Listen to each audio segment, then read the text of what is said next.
We're here at an amazing AWS Energy Symposium 2024. I'm Jordan Bloom, Editorial Director with Hart Energy. I'm joined by Dylan Payne, the Predictive Maintenance Supervisor for the Phillips 66 Midstream Center of Excellence, and with Kishore Manghnani, the co-founder and CEO of Shoreline AI. Thank you so much for being here. Really appreciate it. We'll be discussing large machinery asset monitoring and much more. Just to start things off, if y'all don't mind, Dylan, maybe with you, you want to tell us about the Midstream Center of Excellence and what you're focused on, and Shoreline as well? Sure. So our primary focus is looking at ways to improve reliability by means of predictive maintenance. Different techniques and programs, softwares that come along with that. And that's where Shoreline came into the picture. We got with Shoreline a little over a year and a half ago, and discovered that that was going to be a good avenue for us to start looking at a potentially new way to keep our eyes on our equipment in a different way. So, sure. Yes, Shoreline AI, we have a out-of-the-box asset performance predictive maintenance solution. And the problem, when we started Shoreline, it's a startup company headquartered in Bay Area. We looked at industrial equipment, especially in oil and gas, especially midstream. What we noticed is a lot of machines were still manually inspected, manually monitored, because the solution that existed for remote machine and monitoring and predictive maintenance are so expensive and so difficult to install and use. We decided to build a completely affordable, scalable solution that could be self-installed. And Phillips 66 has been one of our very initial first customer, and they're getting a lot more value out of this platform, which is complete from end-to-end solution. And that's what we offer out of the box. Very good. Well, Dylan, just to set things up a little more too, can I get you to elaborate on just kind of what the challenges y'all have been facing in the midstream sector are when it comes to data and monitoring and, you know, predictive maintenance and everything else, and where technology has maybe fallen short in the past and how things are changing now? Sure. So, you know, the biggest challenge, especially in midstream, you know, when you have equipment that's just so far away, sometimes it can take hours to get to some of these locations. And when we're doing our routine vibration analysis or sending a person out there, they can spend a whole day just driving to location, doing the vibration analysis, and then driving back. And sometimes they don't even get to analyze the data in the same day because of just the drive time alone. So having a solution out there to where it's already at location and can be pulling that data for you, not only once a day, but several times a day. So you have different data sets throughout the day, you know, because conditions do change. That's a different way of working and a way to improve your efficiencies and help improve your reliability as well. Yeah, and I think when we started working with Phillips 66 and some other customers, the challenge we saw from the Shoreline point of view was, as Dylan said, these are remote assets. A lot of them are unmanned. Sometimes you drive 2-3 hours to get to these big machines and remote booster stations, compressor stations, pumping stations. What we found was, you got to make sure the connectivity is easy. So the end user who's going to install is not an IT expert, it's going to be a field technician. Okay, make it easy to connect. These are a lot of machines are not connected, data is not available. Second thing is, once you connect and get the data, well, what should be monitored? Okay, you don't need to have experts to configure each machine. That's how it's done today before the Shoreline solution.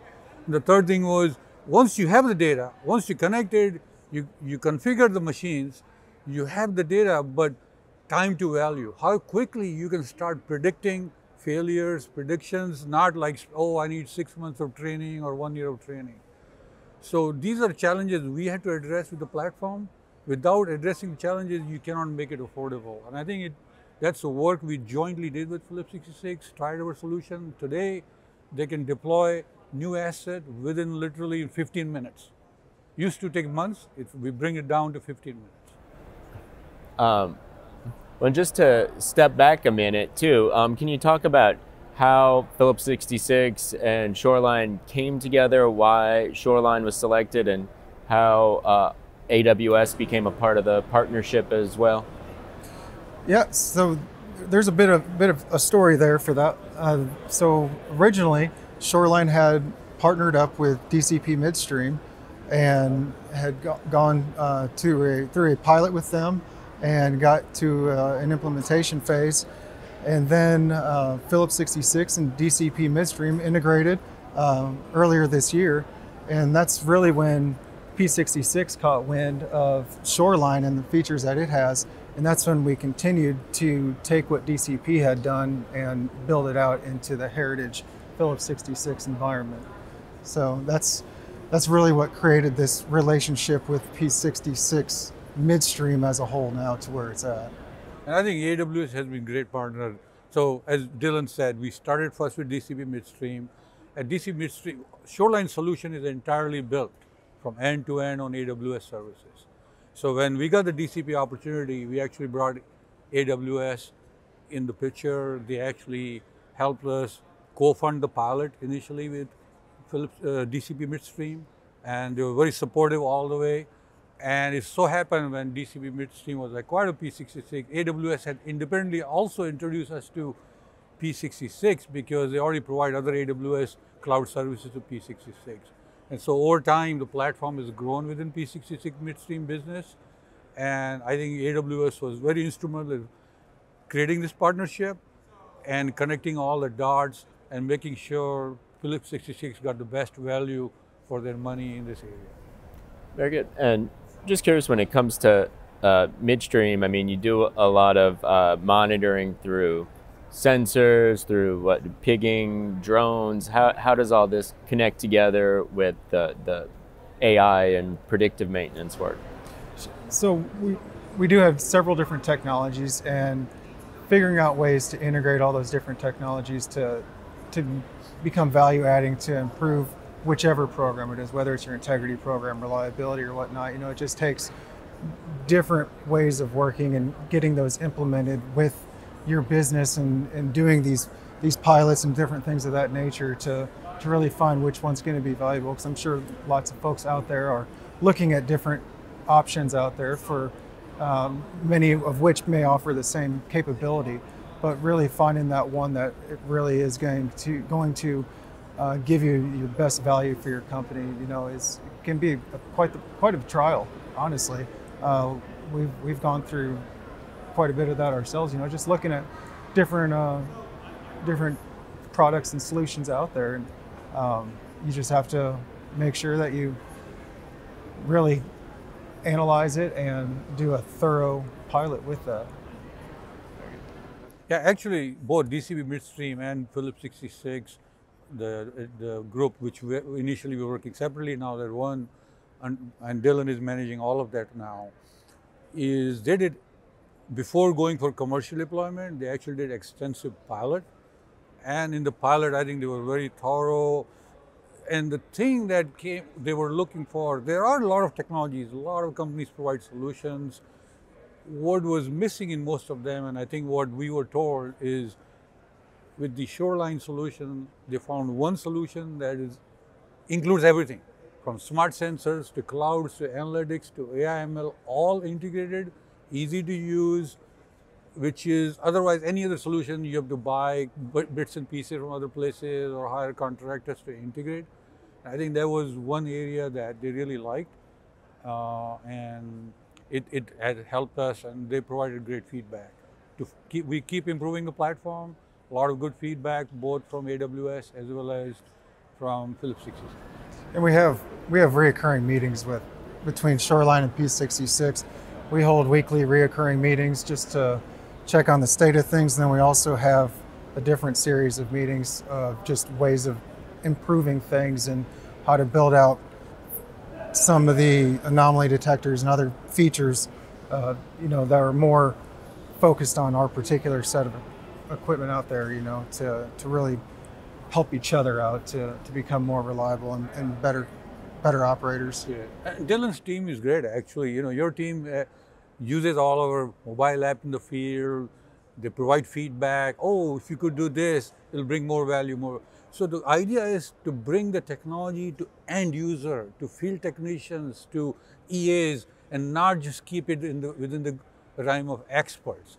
And I think that has been the goal. Bring it down to the end user so the adoption increases and the value is realized by everybody in the process, not just experts. Would you agree with that? Yes. Yep. Definitely agree.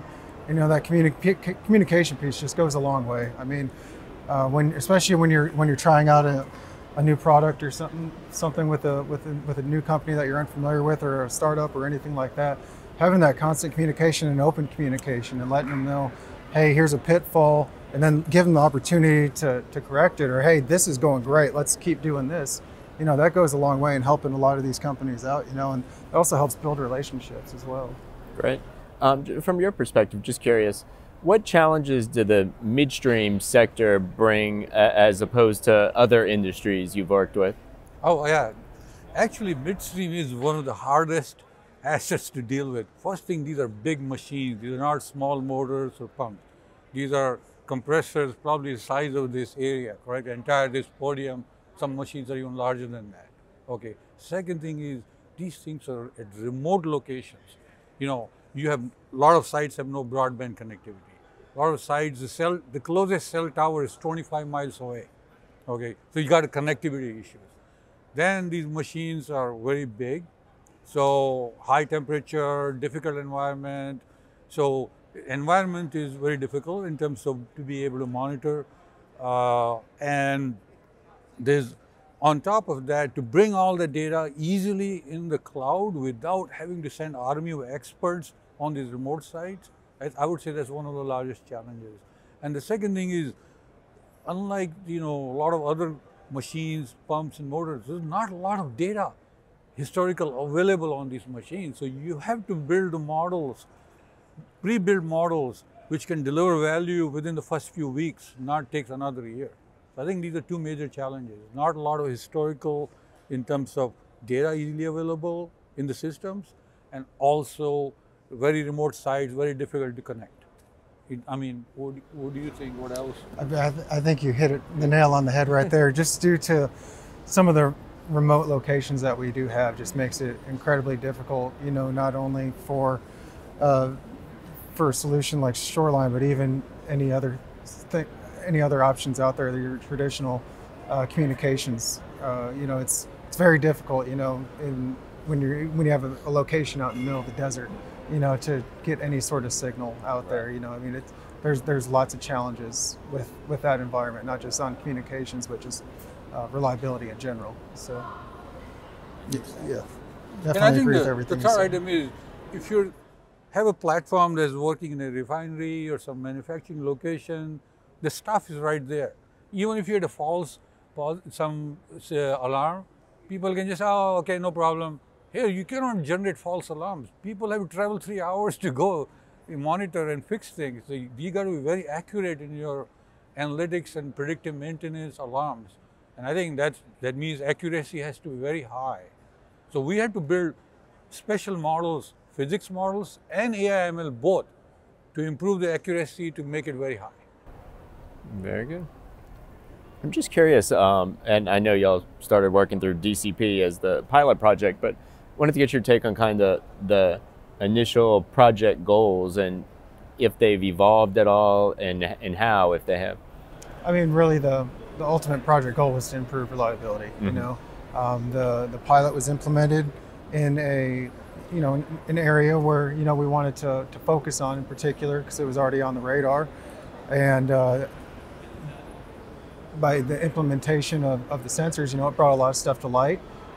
We were able to make corrections to those assets, and you know, it played a pretty big role in improving the reliability there. Very good. And how are y'all kind of continuing to measure success and milestones at this point? That goes back to those reoccurring meetings that we have. You know, those meetings, there's a set of minutes essentially that are kept for that, and with all the action items and things that we need to work on, whether that be P66 or Shoreline, those are all archived as well, so that way we can always refer back to them. and that really helps us gauge the program. And then also the other instance of meetings that we have for more of the development of certain anomaly detectors and things of that nature. It's a very critical element in the development as well. Very good. What would you say you've been most excited about, through this partnership, this journey thus far, and if there's been anything kind of surprising at all with Shoreline and AWS? So I think one of the more interesting, surprising features was how Shoreline also offers ultrasonics. We were very focused on spectrum data. We wanted to see FFT. Show us all the FFT data you can have, because we want to see all that. And we kind of almost, I don't want to say forgot about the ultrasonic, but it just kind of went to the wayside there. And then we were just talking yesterday about some potential use cases for the ultrasonics, and that was like an aha thing. It was like, oh, this can be huge right here. This can bring some serious value to us, and so we're going to work together on getting that implemented. But it was a pretty significant milestone to reach that. What do you see as the potential benefits there? I mean, it goes back to a lot on the environmental side.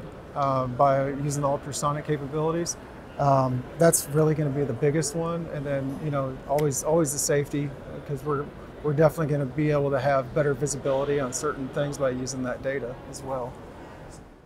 Yeah, I think what Dylan is pointing to is the platform, the way Shoreline did. We're not looking at solving one point problem. It's built as a platform on the AWS cloud, end to end, and the sensor has multiple sensors built in, so it can capture the complete holistic picture of what's going on with the machine and the asset. And then where we started with only monitoring some parameters, and now ultrasonic and other parameters, they're already in there. That as we monetize those, there's a lot more use cases and problems we can solve that goes beyond just predictive maintenance. These are things that will help reduce carbon footprint, reduce many other, and it's good for the environment, for the industry. And these are some things we have not gone public with both the companies, but what you're seeing is with this platform, I think is just very tip of the iceberg. There's a lot more value that could be extracted, especially with combining with other future AWS services like Bedrock. We're only, let's say, extracted only 10% value out of the platform so far. There's a lot more to extract. Very good. Well, I know you just touched on it some, but is there anything else you can say in terms of what's next and how you see the timeline playing out from here in terms of improvements, efficiencies? I would have to defer to Kishore on that. That what we were just talking about a minute ago from our conversation yesterday, I think that'll be pretty substantial when we get that sorted out and implemented and go through the pilot phase of that as well. But I'd have to defer to. Can you repeat your question? Oh, just saying, in terms of what's next and how you see the timeline continuing to play out for efficiencies and improvements? Yeah, so I think if you look at the customers use our platform for three main reasons. Number one is asset reliability. That is, you got to have that done first. Once you have asset reliability taken care of, there's enough data already gathered in the system to start to improve efficiency and optimize the production. While you're doing that, the platform also has data to help reduce emission monitoring, and also do the energy monitoring. Those features are already, the way the architecture is designed, are built in, and the customer journey over time, you keep layering these additional applications using the same platform, same smart sensor, same cloud, different AI ML models. So the journey is keep adding new applications with the new AI ML models, and then as the industry is ready to add generative AI. An example of generative AI would be today, somebody, whether it's an expert or a non-expert, somebody in the field technician, they want to know something on machine, they go to the dashboard through the smartphone or thing. Tomorrow, they can simply query a bot saying, how are my machines doing? Which one has more critical problems? What is the repair history on this machine? Those kind of things will not those are all possible once the data is there and the generative AI technology is already here. So I think there's so many things we can do over time, but it's important. First thing is to do the asset reliability, get all the data, which is already there now. All right. Well, lastly, I just wanted to see if y'all wanted to highlight anything else about your companies or just in terms of the evolution of the technology. We're always exploring new technologies and new ways of working at Phillips 66. We greatly appreciate everything that AWS offers in the suite of products that they bring to the table to help us improve our business, be more efficient, safe, and reliable. Also appreciate working with Shoreline, through that venture as well. So, I mean, Phillips 66 has been one of our first customers, and I would say our two teams, Dylan's teams and our CTO Mark Stubbs and his team, they work very collaboratively. It's not, oh, you're a vendor, we are a customer. It's more, we are partners together to take this technology, use it, and which will benefit the entire industry. The approach we're taking is such a new approach to the industry.